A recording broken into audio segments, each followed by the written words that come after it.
Halo guys, gimana kabarnya hari ini? Assalamualaikum warahmatullahi wabarakatuh. Jumpa lagi bersama saya di Rahmat NH Channel. Semoga teman-teman semuanya yang menonton video ini diberikan kesehatan dan dilancarkan selalu rezekinya. Amin amin ya robbal alamin. Oke guys, seperti biasa kita akan membahas masih seputar kisruh uang donasi Agus Salim. Dan di sini ada beberapa video yang akan kita bahas pada kesempatan malam hari ini. Oke, daripada penasaran, langsung saja kita menuju ke video berikut ini. Intinya mereka itu ya harus kembalikan uang Agus segera. Kalau tidak, proses hukum akan menanti. Mas Agus gimana? Mas Agus? Ada yang mau disampaikan? Ya intinya itu aja sih, jangan mempermainkan orang sakit aja udah gitu. Jangan diputer-puter sana sampai sini, sampai luka kuning. Habis itu dengan alasan nanti lukanya udah sembuh, uangnya mau dialihkan ke yang lain. Tapi itu bagus tuh kalau Desu punya uang 1,3 ya. Jadi mendingan uangnya Desu itu diserahkan ke NTT, nah uangnya itu tetap diserahin. Udah gitu aja kan sebenarnya selesai. Kalau di ujung-ujungnya bakal dibolak-balik. Oke. Terima kasih. Tahunan lebih berteman dengan beliau ini. Ya.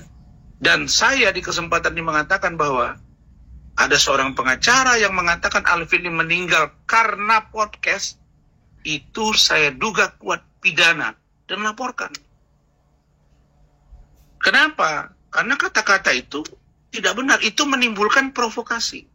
Itu bisa menimbulkan ujaran kebencian. Nggak ada hubungannya podcast dengan kematian Alvin Lim. Kenapa? Karena dia sakit. Pagi dia drop. Kemudian dibawa ke rumah sakit, meninggal. Dan drop ini sering terjadi. Dia selalu cerita kok ke saya. Sebelum cuci darah, sering drop. Lalu kemudian fit, dia cuci darah. Setelah cuci darah kan hampir 5 jam. Setelah cuci darah, dia drop. Nah, lalu kemudian sehat dia bekerja. Jadi nggak ada hubungannya podcast orang dengan meninggal. Jangan kau menimbulkan masalah baru. Ya, jadi saya luruskan itu. Dan saya juga orang yang pertama. Ya, ada kewajiban masing-masing pihak. Begitu. Jadi ini kasus Pak Alvin Lim saya katakan clear. Ya, dia meninggal karena sakit gagal ginjal.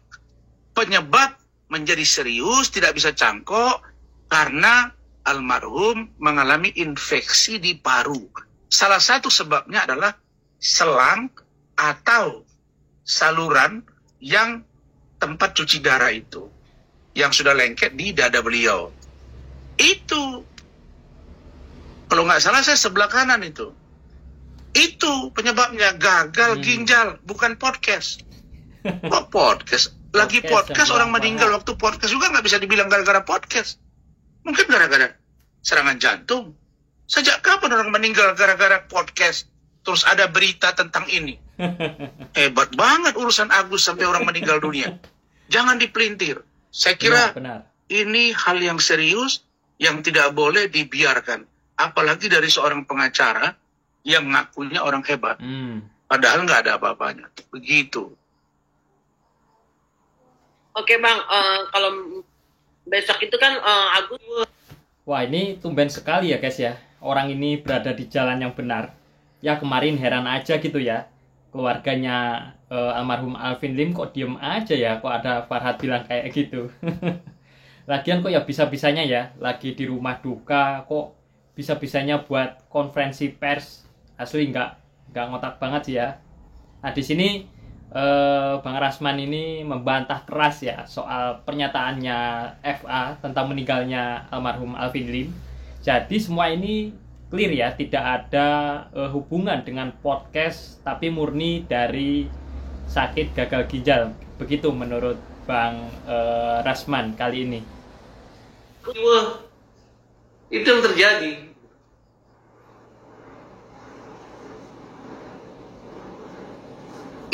Tak kasih bocoran ya. 4 orang sudah dilaporkan Agus. Wow. Melalui pengacara yang ditunjuk Agus. Sudah diterima laporannya. 4 orang. Agus tidak diam. Sudah dilaporkan.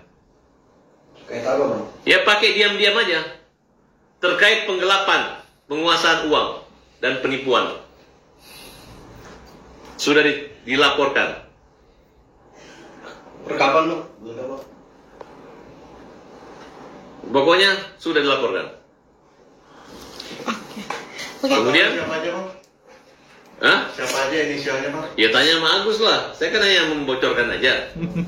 Kan sekarang kita Kira-kira siapa ya guys 4 orang tuh yang sudah dilaporkan oleh si Agus? Ya, bukannya ini ya, yang jadi pertanyaan itu, emang Agus punya duit gitu ya buat bayar pengacaranya? Lagian dari kemarin kan kayaknya lapor terus, tapi nggak ada yang dipanggil tuh kayaknya guys.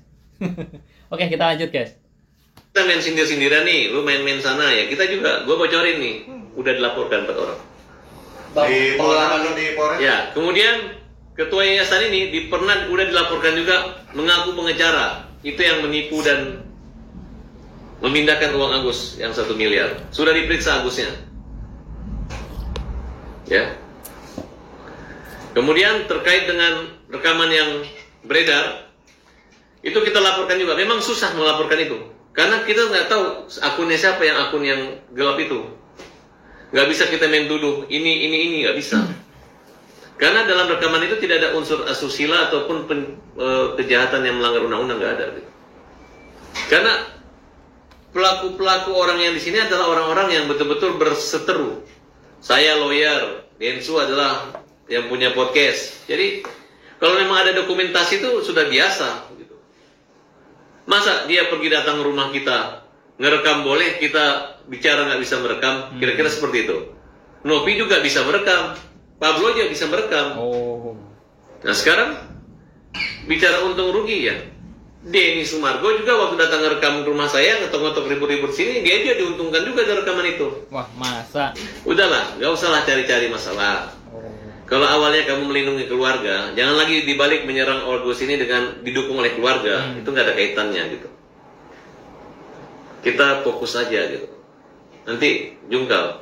Dan untuk kali ini susah mau dipercaya, orang ini mau diajak damai betul atau mau ramai ya. Kayaknya berat, susah ya. Saya menggambarkan ya, kalau kita masih berhadapan dengan manusia itu masih tahu. Ya, lagian penggelapan gimana sih yang dimaksud? Kan udah jelas-jelas udah diserahkan secara sadar dan tanpa paksaan. Lagian itu dari awal kan juga bukan uangnya ya guys ya. Ya anggap aja kalau kamu berdonasi ke NTT gitu ya, karena lebih bermanfaat juga ya kalau dialokasikan ke warga NTT. Udahlah, ayo Bang Parhat, mending Bang Parhat ini langsung gercep aja nih, bantu NTT, lebih bermanfaat juga loh. Kan katanya pembantu kaum lemah, mau menolong kaum lemah, ya harusnya ikut Bang Densu lah, langsung gercep menolong korban bencana alam di NTT. Kok salah sama Novi dalam sisi apa salah sama Novi? Ini mah masalah internal, ya nggak Nov? Semua orang mundur ya karena emang udah nggak ada kepentingannya, careless, mau ngapain? Ya nggak sih, aneh nggak sih Nov? Itu Novi itu. Ini kan masalah intern, mau ngapain di videoin sih?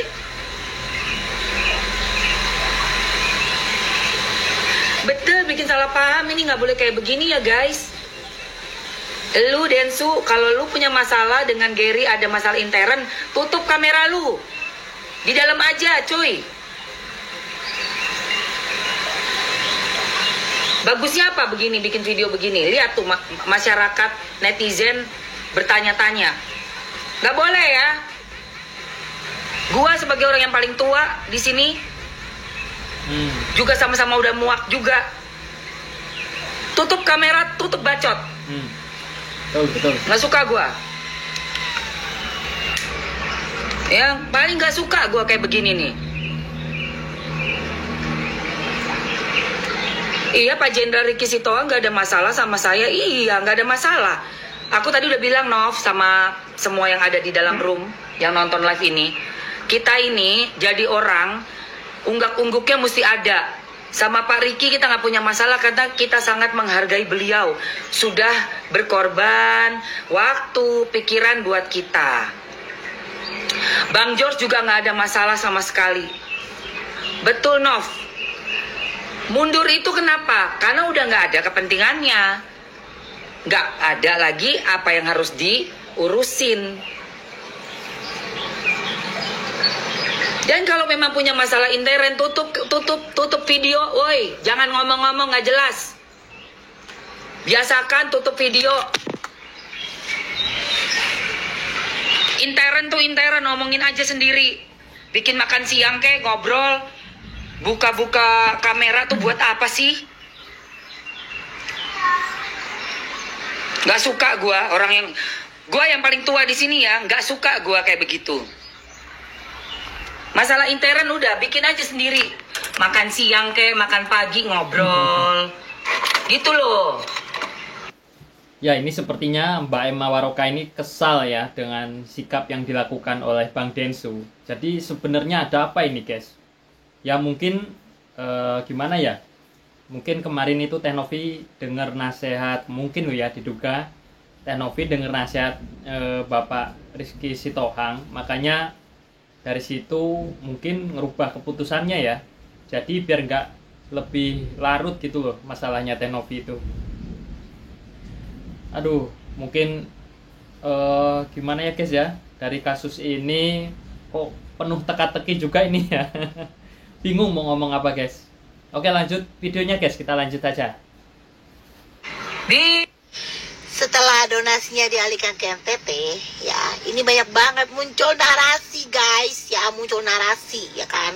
Dia bilang dulu kan akadnya buat pengobatannya Agus, dulu kan ini kan donasinya untuk peruntukan Agus, pengobatan Agus gitu kan.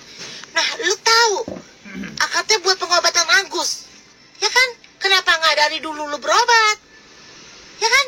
Kenapa sekarang uangnya dialihkan ke NTT udah gitu lu ngoceh-ngoceh? Lu berkoar-koar di mana-mana seolah-olah katanya ini nggak sesuai dengan peruntukannya. Kemana aja? Emang dari awal, ya kan? Emang dari awal donasi itu si Teh Novi juga udah bilang, yuk kita berobat, ya kan? Didaftarin ke JSC, kagak dateng, berkali-kali disuratin, kagak dateng. Lah, terus sekarang jika dialihkan ke si NTT bencana alam, ya kan, berkoar-koar. Kayak mana sih kalian ini? Kayak mana? Hah? Kemarin-kemarin bilangnya uangnya Agus, terserah dia mau buat apa. Kenapa sekarang bilangnya untuk pengobatan? Lah, gimana sih? Itu semua jejak digital masih ada loh, bro. Kayak mana loh? Gimana sih nih? Aduh. Bener ya, sampai tahun 30 nih gue udah bilang ya, nggak kelar-kelar nih urusan. Ya, kayaknya tuh. Tolong guys di FYP-in lagi ya, pas Agus lagi ngomong nggak butuh uangnya, yang dibutuhkan itu harga diri gitu guys. Iya kan akadnya memang buat pengobatan ya, tapi dia itu lupa sama buat bayar cicilan motor mantu Wawa, terus jajan anaknya si Wawa, seragam anak Wawa, skincare anak Wawa, utang Wawa. Wah, mungkin banyak yang di ini jadinya nggak fokus nih ke pengobatan ya. Yang paling diuntungkan dalam ini ya, dalam kasus ini ya Wawa, udah enak, malah kamarnya aja udah dipasangin AC lagi. Uangnya tidak diberikan, BPJS dia juga bisa dapat kan. Jadi kalau dari segi logika dia mestinya ini sama, tapi sebetulnya bukan itu. Dia itu tidak konsisten. Jadi pada saat itu dia beranggapan, oh ya biar untuk rumah, tapi pada saat lain dia berpikiran berbeda lagi. Sama seperti apa yang dia lakukan dalam apa yang dikemukakan tentang matanya. Oh, matanya buta, akhirnya matanya ternyata bisa melihat. Terus nanti ada kejadian waktu dia menengok ke Alvin Lim, akhirnya juga bisa jalan kaki. Jadi kan ada hal-hal yang aneh pada dirinya. Jadi belum tentu, kita tidak tahu dia berpikiran bagaimana. Lalu juga pada saat sejak sebelumnya pada saat dia disiram itu juga dia sudah memikirkan kan semua risiko yang akan dihadapi, cuma tidak bisa mengendalikan emosinya. Nah ini bener banget ini guys yang dibilang ibu ini. Memang Agus ini nggak konsisten ya guys ya. Menurut jadi ibu ini tuh psikolog ya. Uang tidak dipegang BPJS tidak bisa didapat. Agus nggak konsisten. Kadang nengok Alvin Lim. Kemarin kan pas nengok Alvin Lim, kadang jalan kaki, kadang pakai kursi roda, perban kadang penuh ya kakinya ya. malah sampai kadang sini perbannya, kadang di sini. Nah itu guys yang jadi pertanyaan itu sebenarnya ada apa nih guys di dalam dirinya si Samiun. Kok bisa-bisanya ya si Samiun itu kok kayaknya memang dia itu nggak konsisten sih. Bener apa yang dibilang ibu ini. Jadi ibu ini kan psikolog ya,